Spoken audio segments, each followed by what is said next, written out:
No helicopters have been procured for me to go to golf course. Thank you. I've never said he wasn't a great politician. I'm just saying he's a officer. He's supposed to be an interview. How'd you play out there today? Well, I found the conditions challenging, mostly because there's no grass on the golf course, but there never has been.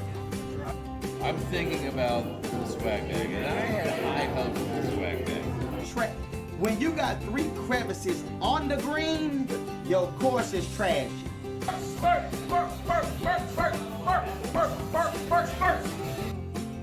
What's happening, everyone? Welcome back, Beltway Golfer with Alex Dixon, episode 2. Thanks, everyone, for checking out last week's first episode with Mike McCartan and National Links Trust. Thought it went really well, got some good feedback. Would love to hear more. If you watch it on YouTube, the comments are enabled now, so you can leave a comment, give it a like.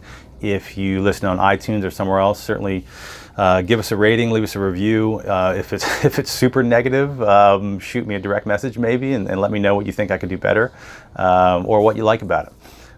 Staying on the topic of last week, it sounds like we are going to hear an announcement from the National Park Service really soon. Sounds like it could be before I record this next week on who will win the request for proposal to operate the 3 public golf courses going forward. So certainly stay tuned to that. That's super exciting. I'm sure we'll be talking about that next week. For episode 2, we've got Ben Ellis, head superintendent at the golf courses at Fort Belvoir. I actually recorded this prior to recording Mike McCartan, so this is actually my very first one of these, really, the first recording, my first interview. So I hope you can see past it a little bit. There's a couple audio issues, not the greatest audio, so that's going to improve. And again, my first interview, so I immediately started self-critiquing right after, and could have gone deeper on a couple things and asked a couple different things, but thought it was a really good conversation. Ben's a super interesting guy. He's got a ton of experience working at golf courses around the area. And 2 kind of interesting things about the conversation. One, when we did this interview, the golf course was closed due to COVID-19 and coronavirus, and I spoke to him earlier this week, and it's still closed. It's one of maybe the last golf course in the area to still be shut down due to COVID-19. So hopefully it opens soon. When it does, I encourage everyone to go down and support the course, support Ben, see all the great work he's been doing to get the courses in great shape. One other really interesting backdrop to this whole conversation you're about to hear is, so we recorded this on Thursday, June 4th. As many folks will remember, that week, the first week of June, was really the height of the demonstrations and protests in the wake of the killing of George Floyd, especially in our nation's capital. And Ben and I were always scheduled to do the interview on Thursday, June 4th. The day before, the Wednesday, I was just, I shot him a text message saying, what's an ideal time for me to come down so we can do this? We were going to do it early in the morning. He replies, let's talk later on the phone. Things are getting real crazy down here. And so we ended up talking later in the day, and it turns out there was a pretty significant influx of troops had come on the base the night before. And since staffing on the base isn't up to what it normally is because of COVID-19, Ben had actually gotten called off the golf course, off his duties on the golf course, and was setting up cots, running for supplies. When I spoke to him on the phone, he was actually at Costco buying pallets of water for the troops that had come up on the base. We did not talk about it a lot. We alluded to it vaguely in our interview, but there was some questions on whether or not it was even public information at the time of the interview.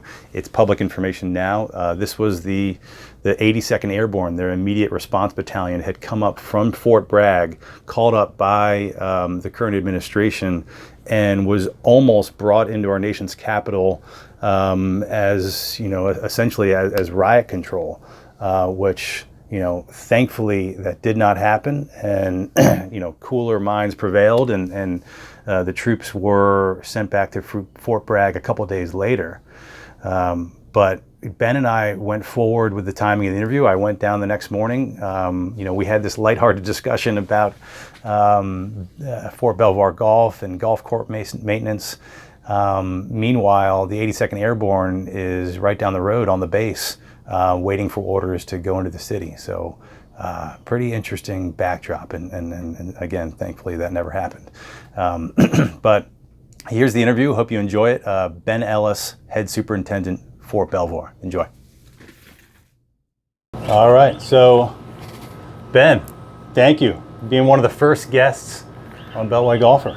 So yeah, the first one, and then it'll be, we're not having him on here again. It's like, I lost all of the followers after the first podcast.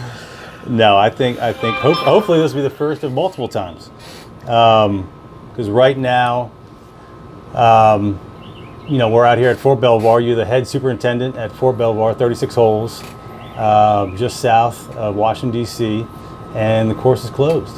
Still closed. We are one of the last DMV golf courses to open, and I know Andrews Air Force Base, is it Rock Creek is still, are they planning Rock Creek is opening on Friday. So and I've heard Patuxent Naval Station, I heard it's still closed, but I don't know for sure. Is that right? They're the only golf courses in the DMV area that I know of are still closed, and that decision comes from way higher up than any of us here on the base. It comes from higher up for sure. Because so I've got a ton of questions for you about working at Fort Belvoir, about being the superintendent here, but we're going to save that for a minute. We're going to back up. So we'll start kind of where you begin. So you're a local guy.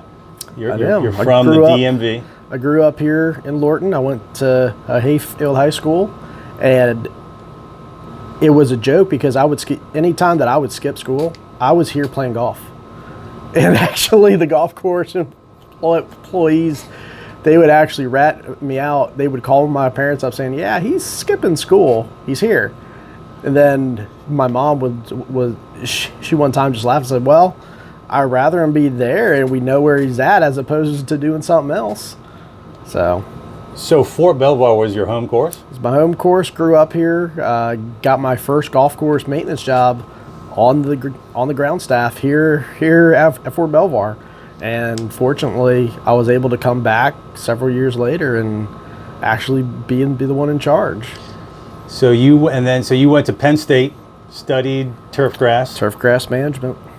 And so, for folks that don't know Ben, you've worked, and I just learned this really to the extent of it. You worked at a ton of golf courses around here.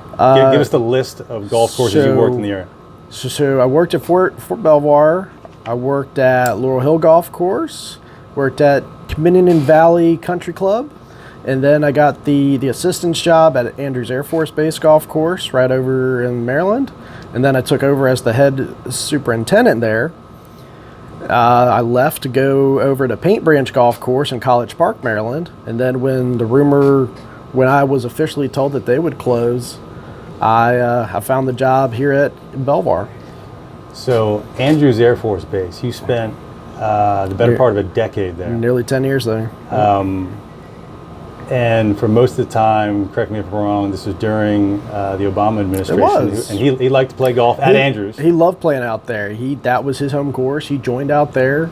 He was out there nearly every weekend, a lot of times. And he was very, very complimentary of the golf course. So we never had issues with that. But it was seeing everything with him, we saw things that you'd never see anywhere else. How does that, from a superintendent's perspective, because it's not just the president, it's Secret Service, it's everything that comes along with that. Yeah. How does that affect your job or just the whole experience of being at the golf course? Well, a lot of times we wouldn't know he was playing. We would just be kind of told either that morning he's on his way out. So we would never do anything special.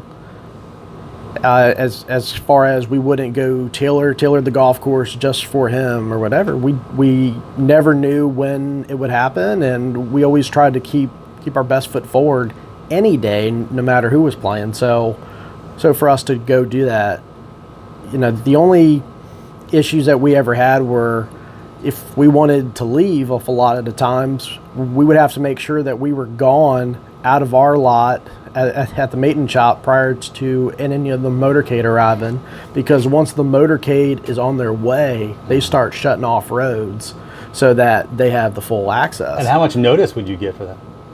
A lot of times, none. What if you're a golfer? You just made the turn. You're on number 10. Is it that little notice? We're like, what? We gotta head off the courses. We got. So they never actually closed the entire golf course for him. They only closed a few holes in front of him and a few holes behind him. So he never got his own golf course. Every now and again, if there was somebody special playing with him, I believe it was the 2010, 2011, when the U.S. Open was at Congressional last. Yeah, that 2011 when Rory won. Yeah, I believe so. That was because that year they were doing the golf summit, and that was him, Joe Biden, John Boehner, and the governor of Ohio at the time. I don't remember his name. They were all out there. So it was our top 4 nation's leaders all in one spot, and they kept that really quiet. Everybody knew that the round of golf was happening, and they had media out there galore that day. But that was one of the only times that they really closed the golf course for them. But it was a big deal. I bet. And seeing, you know, when somebody like that arrives, they plan. We had set aside. It was, I want to say 25 to 40 golf carts set aside for Secret Service, police, and them, so that they were set to go. They all had carts. They were able to get around the property. And just seeing the massive amounts of golf carts and everybody moving around was just insane. I can only imagine. Because Andrews Air Force Base is also 54 holes. It was. The last thing I did was we renovated a few holes because they are making a new Air Force One hangar, which is obviously open. That is actually knowledge now. It's not a secret now. Yeah. But they needed the room to build it, so they were like, let's take the golf course. And after that battle was lost on how are we going to keep 3 courses, they rerouted some holes, and we had 27 holes. We had 45 holes. Right. So that must have given you, I mean, now you're running 36, so this is, this is a piece of cake. I mean, well, it was a big joke. After I left Andrews, I went over I left Andrews to go to Paint Branch Golf Course. Paint Branch Golf Course is a 9-hole short 9-hole golf course in a driving range. That was awesome. Everyone was joking, man, this is a part-time job for you. And I had 3 people. So it was great. Yeah, Paint Branch is great. That was the best job, you didn't have to worry about anything. You had so much time to do everything. I walked the golf course nearly every day and still had time to do anything we could, and we kept the course mowed out and trimmed up all the time because we could do that at 9 holes. But you also must have an interesting perspective in the fact that, so this is your second job, especially being over a decade at Andrews, at a military installation, a golf course on a military installation. Yep. And you Paint Branch is a Muni, Laurel Hill is a Muni. You said you worked at Dominion Valley. That's private. Private club, yep. That was I'm just curious, especially between, any of those, but especially, what is different from a superintendent's perspective, dealing with whatever you have to deal with, doing your job on a day-to-day basis, making sure that a golf course is playable on a military installation versus any of those others? I don't think it's anything different. We're here to provide service for the players. I don't see the golf course as my golf course. I'm in charge of the grounds, but it's not my personal golf course. We are here to provide the golfers with the product that they're paying for. And they're paying to play our golf course. We need to provide them with the best product that we possibly can. And I hold that true with with every place that we go, whether it's a 9-hole golf course, whether it's 18, 54, 36, whatever we got to do to provide the golfers a good quality product that they're paying for, we're doing that. The municipal courses and all that are a lot of times known to have lower maintenance budgets, smaller staffs, things along those lines, which, yes, it's very, very common to have work more with less. So there was recently an article published in the GCSAA, or on their website, the Golf Course Superintendents Association of America. I get that right? GCSAA. But they published an article just came out a month or two ago about how, the COVID and being shut down. But in that, you mentioned at your previous job that you were also the mechanic. Was that Paint Branch? Yes. So actually, originally at Andrews, when my mechanic retired at Andrews, we were having a hard time to find a new one, between the pay and trying to find somebody qualified to work on the mowers, because our mowers are pretty intricate. Although once you get into it and you're used to it, it gets easier over time. But keep in mind, you're cutting grass at a fraction of an inch. So these mowers have to be dialed in at fractions of an inch to really get everything dialed in. So having somebody who either does, most people don't know how to change out reels or grind reels. You have to teach that. Somebody's got to be taught that, whether we were bringing in somebody else or however. And then when my mechanic, he retired, I kind of knew the ins and outs a little bit because I had always wanted to learn. And I always felt, as the superintendent, it was my job. I can't tell people what to do if I don't know how to do it myself. Sure. So I needed to learn everything. I needed to know how to work on your irrigation, how to mow everything, and how to work on equipment as well.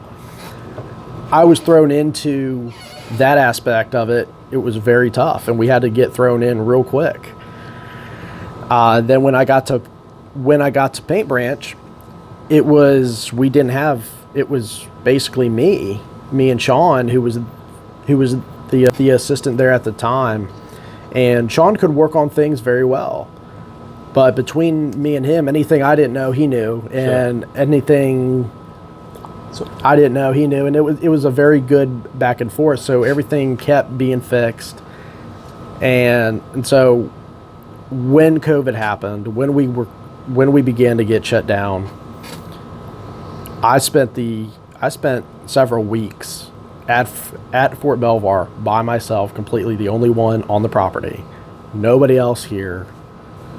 And I had to run the operation just to get the course maintained. That's an unusual experience. And you only started here at the beginning of the year. You started here, January 9th. January 9th. I came back here, yep. And the course shut down because of COVID, mid-March? March 21st. March 21st.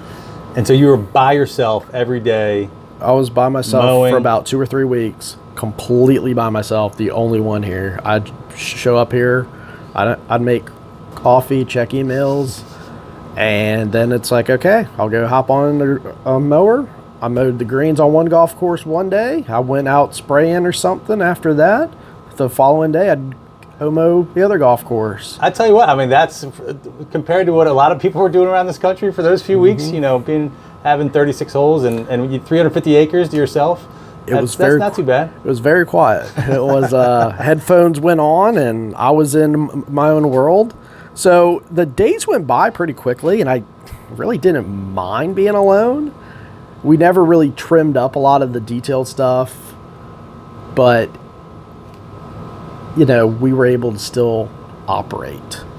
But if things broke down, I was the only one here. I was out there being the one to fix it too. Yeah. So we were out there checking mowers and all that, making stuff still being maintained. Well, it sounds like they hired the right guy. Obviously they didn't know what was about to happen when they hired you in January, but hiring a guy that can also be the mechanic and make sure that everything's up and running was. Yeah, it was. So we do have a mechanic here full time, and he's awesome. He's been here for years, and he's one of the ones who originally trained me back when I was 17. He was one of the guys who helped train me on how to mow stuff out here, how to use equipment, and now I'm back in as their boss. So let's rewind just for 1 second. So you mentioned this was your home course growing up. Mm-hmm. Your father is Army. And was okay, and lived on the base for a time. Yep, but we lived here for I think 4 or 5 years. 4 or 5 years. And then he retired. We moved off base, and he still plays here. And he still plays here. Still plays here when we're open. Does he give you crap when there's some water around the green or he hasn't really played here much this year. That's right. Because I mean, right as our season got going, we closed. Right. It was literally right at the breaking point of the weather was when we closed. And so you mentioned your first job at working on a golf course was here. Was right here. How old were you then? 16 years old. 16. So this is before Penn State. Before I was 16 years old. What were you doing? My first year, I changed the cups, and I mowed around the green surrounds and the NT surrounds. That was pretty much every day my first year, and doing odd and end projects, a whole lot of weed eating, push mowing, and I loved it. I just love being outside. I love seeing the work. When you get done mowing grass, whether it's your yard or whatever, you feel like you accomplished something. Then you see it on a grander scale, like a golf course. You mow that green. You get to see your work immediately. You get to see what you did. You mow one hole of rough. It's like, wow, I mowed all this. This looks pretty good. And, seeing that just really helped me, and I just loved it. Yeah. You got a yard at home? I think it's still there. I never see my house. I'm here 80 hours a week. I think it's still there. So the grass at your house doesn't quite look like the green on 18 here? God, no. That thing is, I'm lucky to mow it once every 2 weeks, and I don't have the biggest yard in the world. I have maybe the most a quarter acre between the front and backyard. Maybe a quarter acre. I got a riding lawnmower. I said I'm not push mowing that. I'm not doing that. So Ben just took me on a tour of the course. We drove most of the 36 holes, most of the property. Mm-hmm. But really, and I took some video. Hopefully, put it up somewhere, either on Instagram or YouTube, somewhere when I get this going. But the maintenance sheds, the storage, the amount of equipment is kind of mind-boggling. It is. With the property being so big, we're very lucky to have what we do have. I've been grateful to have leadership and my management understands what we go through. They understand what our needs are. They understand how we need to operate the golf course. So it's been very good that they are very, very supportive of what we do. And so it's been the working relationship with that, and I was grateful to come in. Yeah. All the equipment was here already. Yeah. And we've always had a larger fleet, but now me being in charge has just been, it is so comfortable being able to operate the golf course. I'm not having to worry about day in and day out if something breaks. Sure. We're not stressing out, pulling out our hair. We can still get the job done. Yeah. And that's the good thing about us. We can get the job done. So Ben was also just yesterday, the day before that we're taping this interview, he was on Sirius XM PGA Tour Radio with the Katrek and Maginess show. Yep. And it was great. I listened to it. It was about a 15-minute interview. But on that, you said your goal here is to make Fort Belvoir the best military golf course on a military installation in the world. Yes, and I definitely have complete faith that we can. We were originally Andrews Air Force Base was always kind of known as the largest golf course, but because we did have 54 holes and we're right outside of DC, and it was always known as like the best golf course. Whether it was, I think so, or as the best military golf course. And so I've seen what that looks like. I've seen and I managed that. And now I think the layout at Belvoir is significantly better, much better layout. I have the staff here now motivated, and they see my vision. Sure. And this is kind of home for me. And I really think that we can provide the best military golf course in the world, hands down, because we have not only the current staff here, the resources, the support that I have from my management. And that's a big thing. So Yes. we talked about this.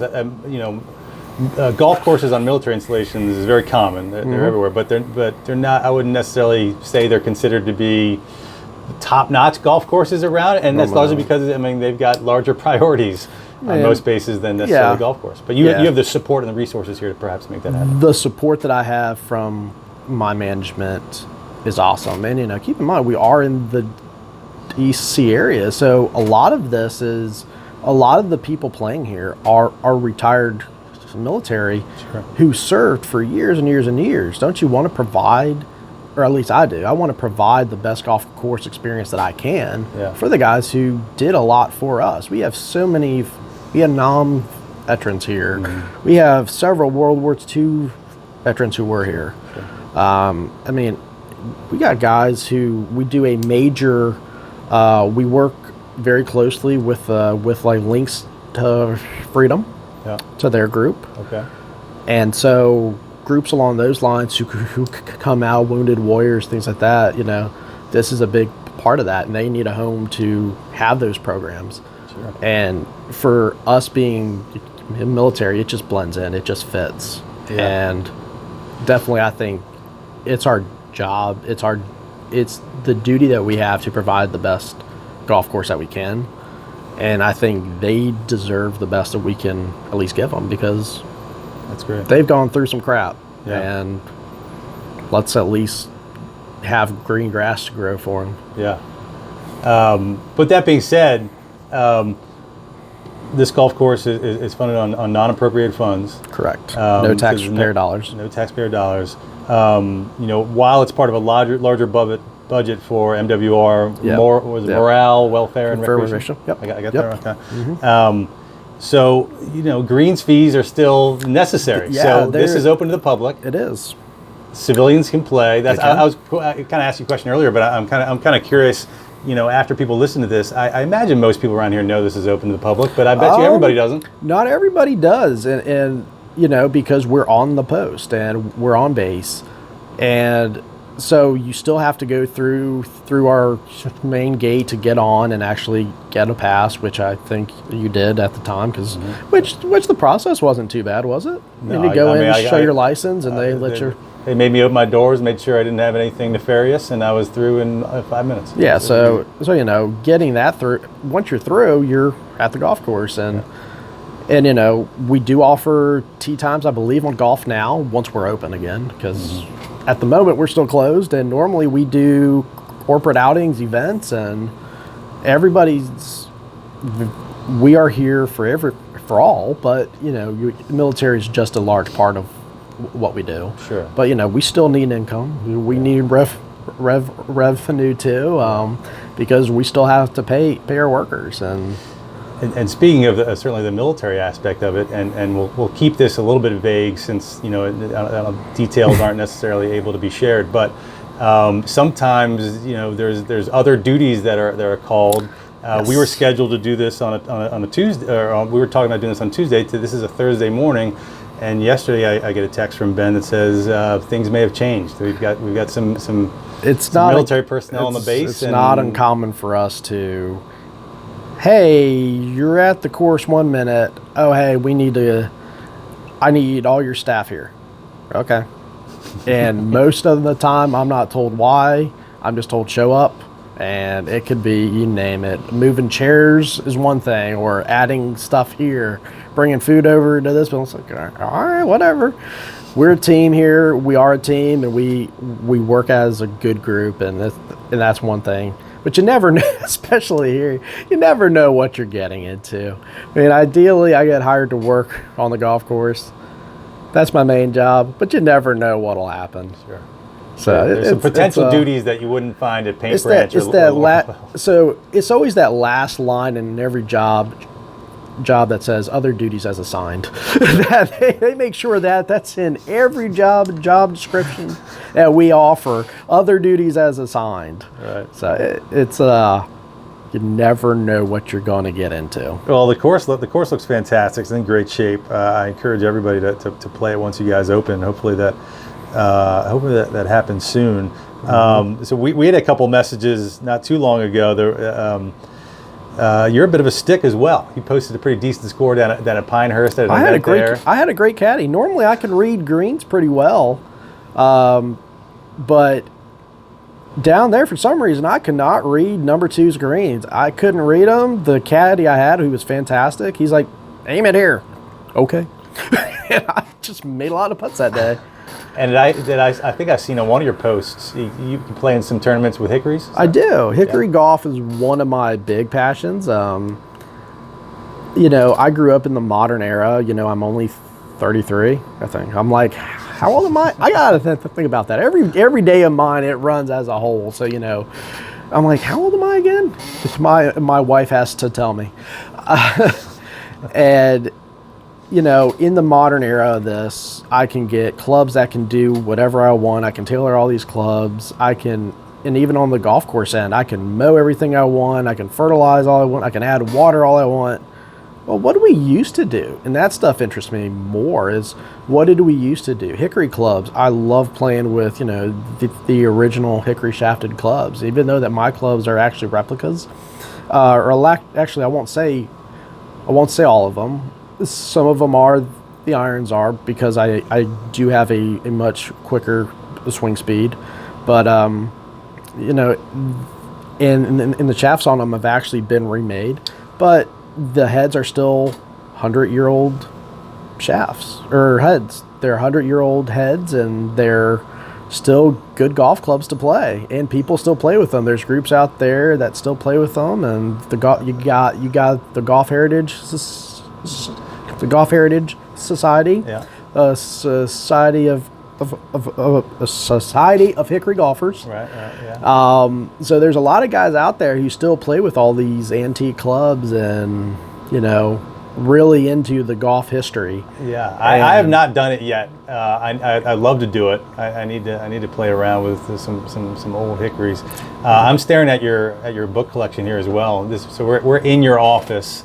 In the maintenance house here at Fort Belvoir, but you got quite a collection of golf books here. This is part of it. Yeah, this is part of it. This is part of it. You got some over there on the other side of the room. Then I still have a few. You got a book the size of an encyclopedia on diseases of trees and shrubs. I mean, this is the stuff people got to know when you're. It is, and superintendent. I mean, keep in mind the property as a whole. You have to learn anything from not only turf management, but insect pests. You have to know irrigation, pond management. All kinds of different aspects, horticulture and flowerings. What are you planting on the golf course? Why are you planting certain trees on the golf course? What are turf insects? What are turf grass diseases? Sure. So it's a whole jumble of things. And you're actually the president of the Maryland Turfgrass Council. I am. The Maryland Turfgrass Council is we support the turf industry, education, and research in Maryland, and it is one of our big jobs that we do is actually provide training and resources for people to get certified to spray pesticides and fertilizers in Maryland. And that is just an amazing what we do there to get everybody to promote turfgrass research, to promote the turfgrass industry as a whole, whether it's lawn care, whether it's golf, whether it's sod farms. All of those things we're very good at. Yeah. And bringing all of those together to get the turfgrass industry is just great. That's great. I mean, there needs to be. I mean, shoot, I'm an avid golfer. I've been playing forever. There's so much I need to learn. I don't know a whole lot about turfgrass, but it's awesome that you guys are doing the education. So, So there's no word on when this is open. You don't know when it's going to Not open. yet. I'm waiting on the word, but when we do know, we'll be throwing. We will put the tee markers back out. We'll put the cups out. That'll be it. That'll be set to go. So just whenever we get our word, we're ready to go. Well, after kind of taking a tour of all 36 today and having you drive me around, I'm pumped to get back out there. I think everybody should, that's listening to this, to keep an eye out on when it reopens. Give Ben a follow on social media. Is it Turf? What's your handle? Turfgrass? Golf Turf Nerd, I believe. Golf Turf Nerd. Give him a follow. I think. and get down here to Fort Belvoir. You know, if you're coming down here, you know, allow an extra 10 minutes. Put in the GPS. Golf Turf Nerd. That's Fort what Belvoir it is. Visitor Center. Don't come right to the course. It's Golf but Turf it's worth Nerd. it. Yep. Golf Turf Nerd. Perfect. Got it. Well, Ben, this has been awesome. I appreciate you bringing me down here. Yep, I appreciate it greatly. Come on down anytime. Absolutely, and for being kind of an experiment here as one of my first guests. Yep, let me go. Yeah, man, make it happen. And we're here, and I want to do this winter. I want to do something unique this winter, whether it's like a freeze your balls off event. During like the freezing cold, we get everybody local out we can just to come out and play, drink beer, get like a good event going. Just during like the heat of the winter. Those are great. The cold of the winter, and just kind of wrap up and just have fun. Oh my gosh. When I was in high school, we competed in what's called the Polar Bear League. Okay. And it was at Sligo Creek, little 9-hole in Silver Spring. Love Sligo. I think I was a junior and senior high school, and we would go out there Saturday mornings, play 9.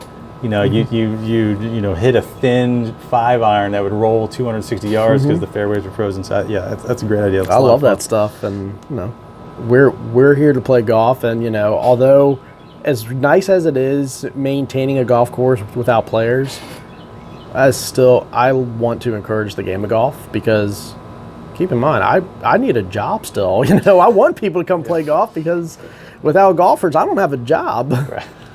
They don't need me anymore. That's absolutely. Without golfers, Ben does not have a job. So let's get down here as soon as you guys open, and we'll get some rounds. And we will keep. As soon as I know, I will be posting up left and right online and really trying to keep the course in the best shape that we can. Awesome. All right. Well, this has been great. Appreciate it, Ben. We'll see you soon. Thank you. You too. All right. I got to get Johnny Wags' ideas. I don't have a good golf game, but I don't really care. I'm a regular dude living in DC. And I want to know about DC-centric golf stuff. If you can tell me something that I don't already know, then that is great for me. I don't want the regular stuff. I want exciting stuff. I want different stuff. I want stuff I can't hear elsewhere. But I want it to be about DC golf.